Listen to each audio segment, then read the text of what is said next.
Hey there, comic friends. I'm Travis. It's time for another edition of What the Fugue, where I talk about what's going on with me in my world of comics. How's it going, everybody? Big week of comics, I guess, right? Let's see. Let's talk about some of the newsy kind of things that are going on. Just today, DC and Warner Entertainment announced a full schedule of superhero movies coming out over the next, 5 years, it looks like. Through 2020, we're looking at 2 Justice League movies. That's not counting the Superman versus Batman. 2 Justice League movies, some Batman Lego movies, it looks like, Cyborg movie, Shazam movie, Aquaman movie, Wonder Woman movie. Wonder Woman movie is one of the early ones, I think. 2016. 2016, it looks like we're going to see a Justice League movie and a Wonder Woman movie. Right, so part of me is like really excited about that. Yeah! You know, we're probably going to get some of these movies that, dreamed about as a kid. But if you've watched any of the other stuff with me on, if you've watched Comic Book Roundtable when we get talking about movies and television and how it affects our source material, as it were, how it affects comics and those characters. I figure that's 5 years worth of me complaining about the fact how they screwed something up and are wrecking my comic books, right? I don't know. It seems to be that that's the case. I've heard rumors that, like with Wonder Woman, they're planning on keeping the New 52 origin. That's interesting. See exactly how that works out, how that plays out, how much it's important for her to have an origin story in the first place. Quite frankly, I don't think there needs to be one. Unless her origin is directly, a direct part of the story of the movie. Like if they were going to turn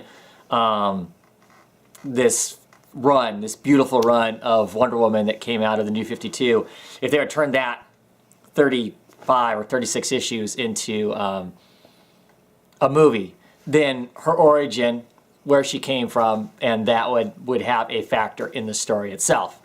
But if that isn't the story they're going to tell, I don't know that it matters. She's an Amazon. Just call her an Amazon, be done with it, and go on with whatever else.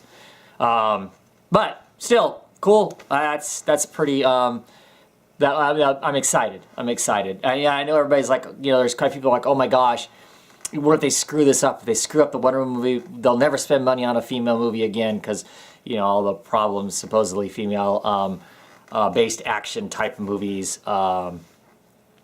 They don't sell, they don't make money, whatever, all those excuses or whatnot. Well, I guess this will put all the rest, hopefully.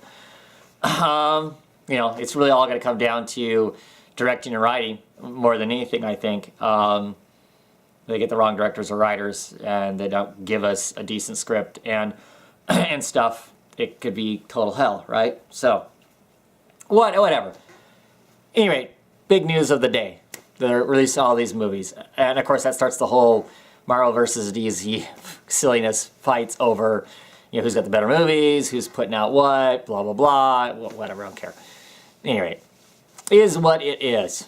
Like I said, I'm more concerned with long-term how that stuff messes with the source material, how it affects comics going forward. Do they start writing comics based on the movies and the television show versus, honest to God, people trying to make decent comic books and writing their own stories as opposed to, being kind of a conduit with the movies and whatnot.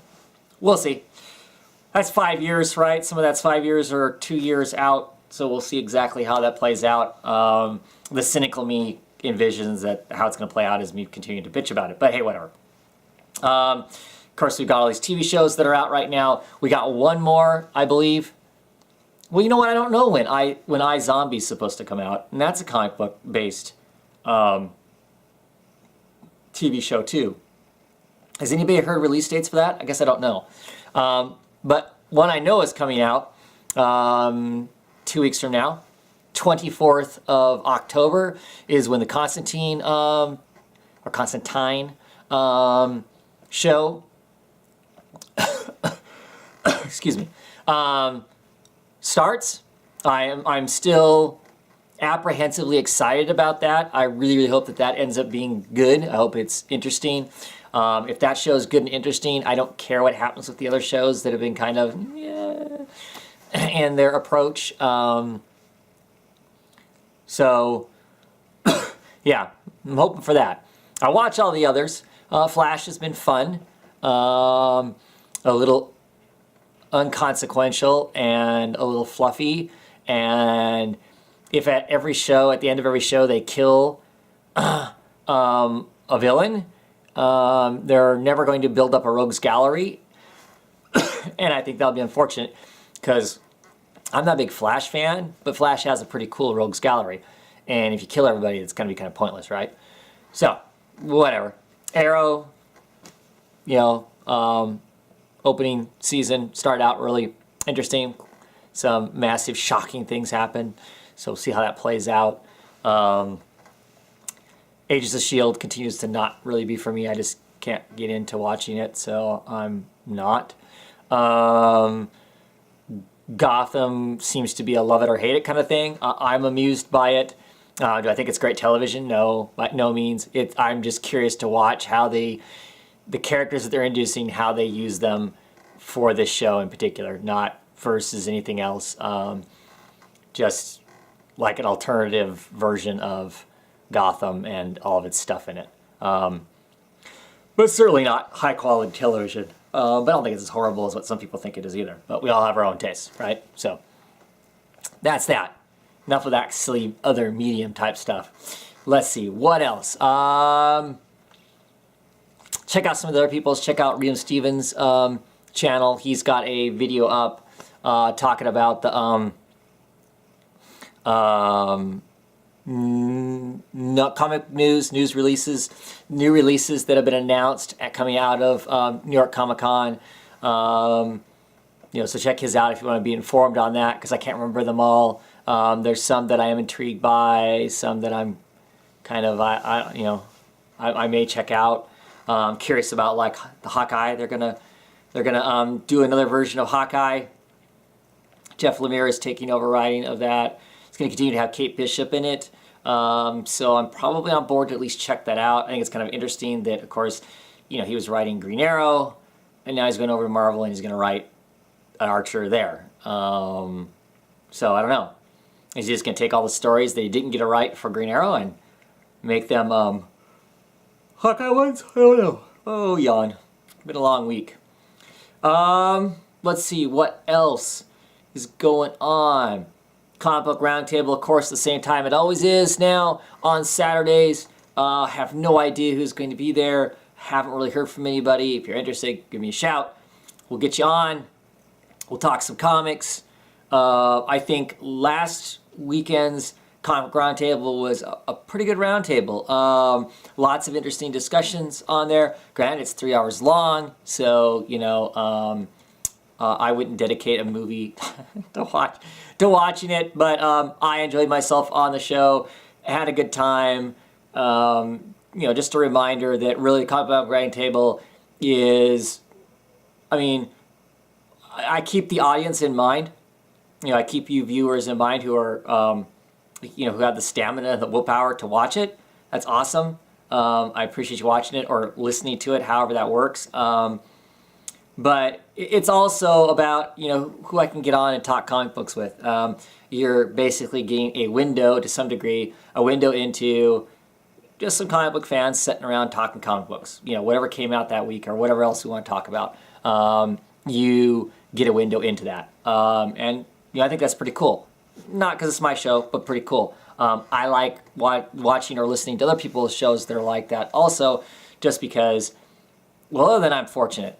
Every week I do get to meet up with some people, even if it is virtually, and talk comics. For large chunks of my comic book reading career, that was very limited or none at all, getting to talk comic books with people on a regular basis. So always cool to be able to hear somebody else talking comic books. It's cool, right?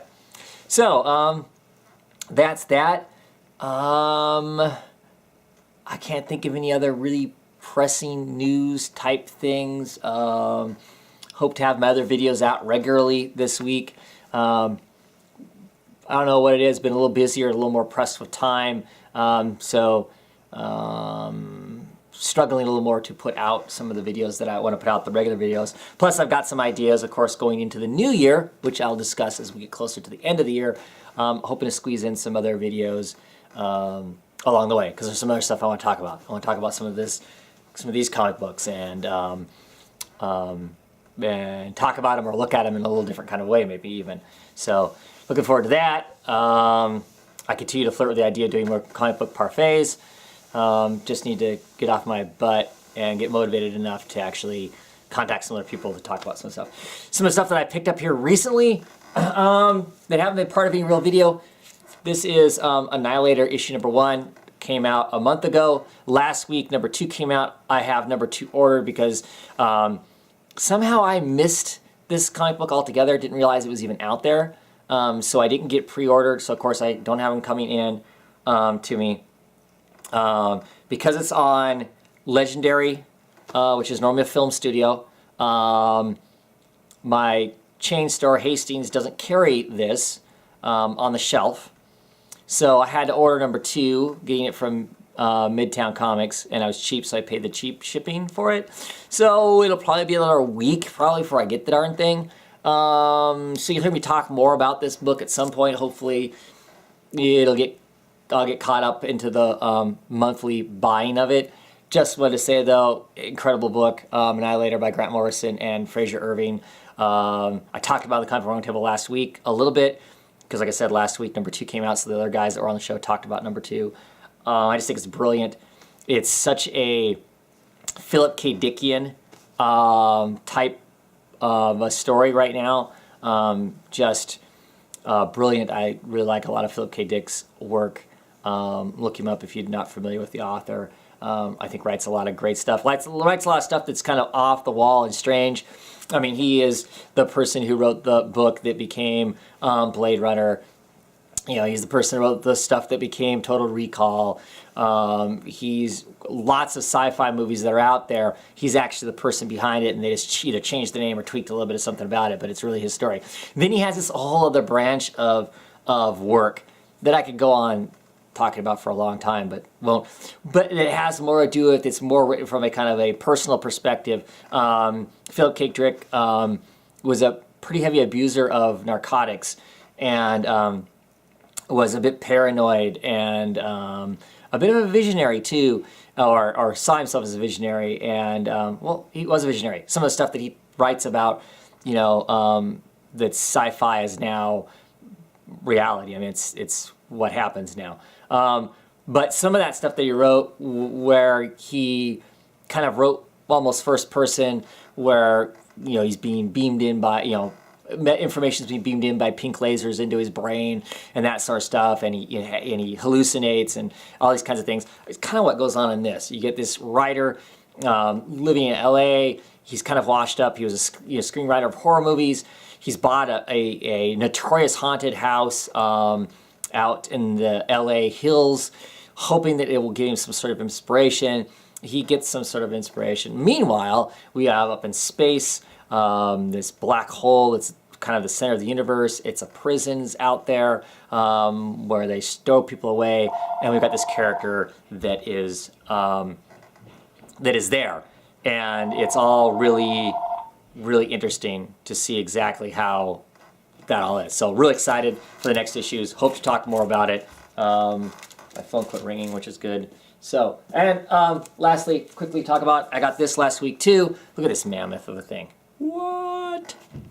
So it is Batman Noir: The Long Halloween. Just to give you an idea of the size of it, here's a regular comic. Here it is, right? And it is all the black and white artwork for the entire, see how thick it is?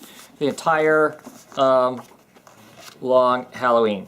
So, yeah, it's just, it's all the words and everything, but it's just black and white. They took the color away, so it's just the black and white art. So you just get the wonderful inking of Tim Sale. Haven't even begun to start reading this yet, you know. And I've read bits and pieces of The Long Halloween, but to tell you the truth, I've never actually read the entire thing. Isn't that horrible? I'm a Batman fan. I've never completely read this book. But smells awesome, feels awesome, looks awesome. Very excited to get to read it. I got to chug on through the rest of the way through a Deadpool trade I have that I got from Wednesday Serial. I'm reading it right now. Got to get through that so I can talk Deadpool with him. That'll be probably pretty interesting, or not, as the case may be. I don't know. But at any rate, that is it. I'm getting hand signals from off camera that I need to be taking off. So I'm gonna cut this short now, if it's really short. But have a great week, everybody. I'm excited to get my comic books and be able to talk comic books. Catch you later on here in the week with some reviews of last week's books. Well, at least me talking about them. I don't know if I'm gonna do reviews, but however you want to call that. Be talking about some books, and then of course I will be around for the weekend to do the comic book roundtable. Have a great one, everybody.